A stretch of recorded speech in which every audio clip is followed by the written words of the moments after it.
प्यारे बच्चों, आज आप लोगों को पोएम है my heaven composed bye Rabindranath Tagore. Rabindranath Tagore इसमें ये प्रार्थना कर रहे हैं ईश्वर से कि हे प्रभु, मेरा देश ऐसा होना चाहिए जिनमें ये सारी चीज़ें हों। मेरे देश के लोग इस तरह से हों जो निम्न लाइनों में बता रहे हैं, और इनका देश ऐसा होना चाहिए जैसा इनके अनुसार नीचे की लाइनों में लिख रहे हैं।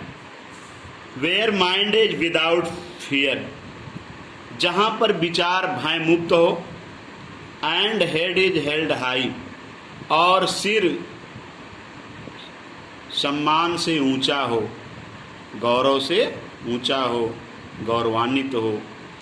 कवि के कहने का मतलब है जहाँ पर लोग अपने विचारों को बिना डर के रख सकते हों, लोग अपनी बातों को कहें निसंकोच निडर होकर के, और लोगों का सिर सम्मान से ऊंचा हो।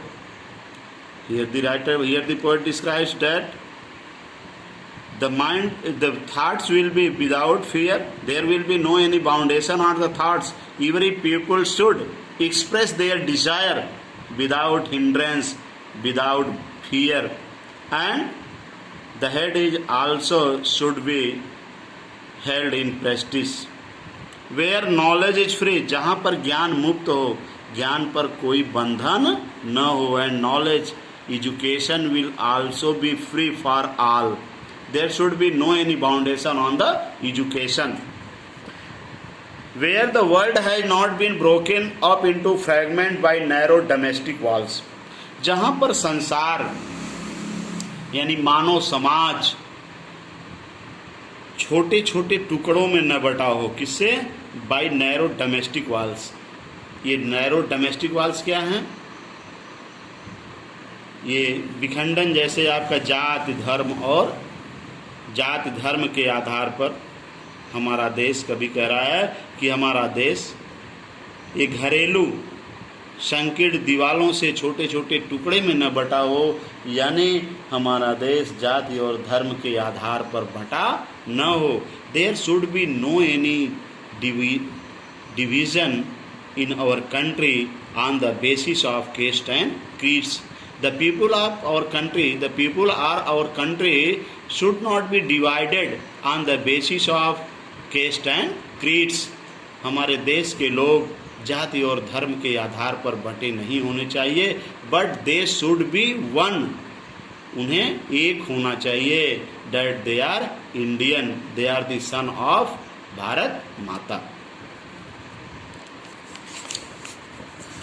Where words come out from the depth of truth, जहाँ पर शब्द सच्चाइयों की गहराई से निकलते हों, यानी जहाँ पर लोग हमेशा सत्य बोलते हों, ऐसा देश मेरा होना चाहिए। Where the people always speak truth as our country should B.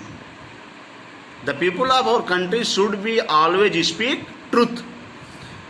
Where tireless striving stretch its arm towards perfection, जहाँ पर लोग अपने कार्यों को पूरा करने के लिए बिना थके हुए प्रयास करते हैं, यानी जहाँ पर लोग अपने कार्य को पूरा करने के लिए अथक परिश्रम करते हैं।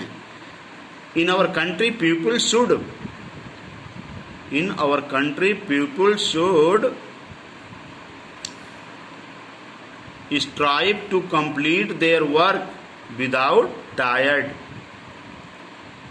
Without weary.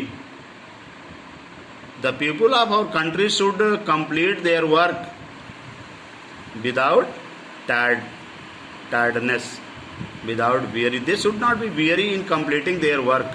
उन्हें अपने कार्यों को पूरा करने में थकना नहीं चाहिए। They should complete their work without weary, without tiredness. Where the clear stream of reason has not touched its way into dreary desert and sand of dead habit, जहाँ पर कारणों की अस्पष्ट धाराएं,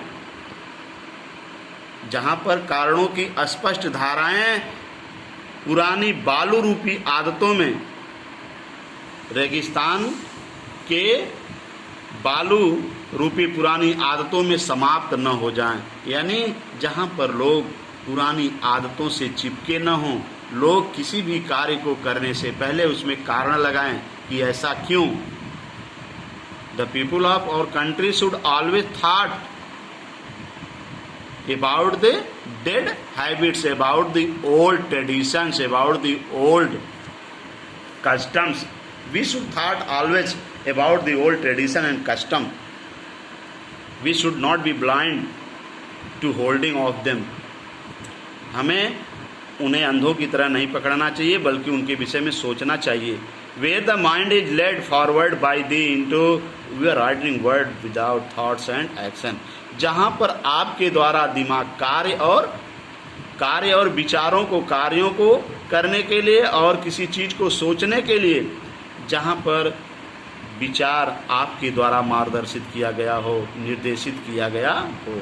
the people of our country should be always introduced by you to work and thought. The work and thought should be The work and thought should be introduced by God into that heaven of freedom.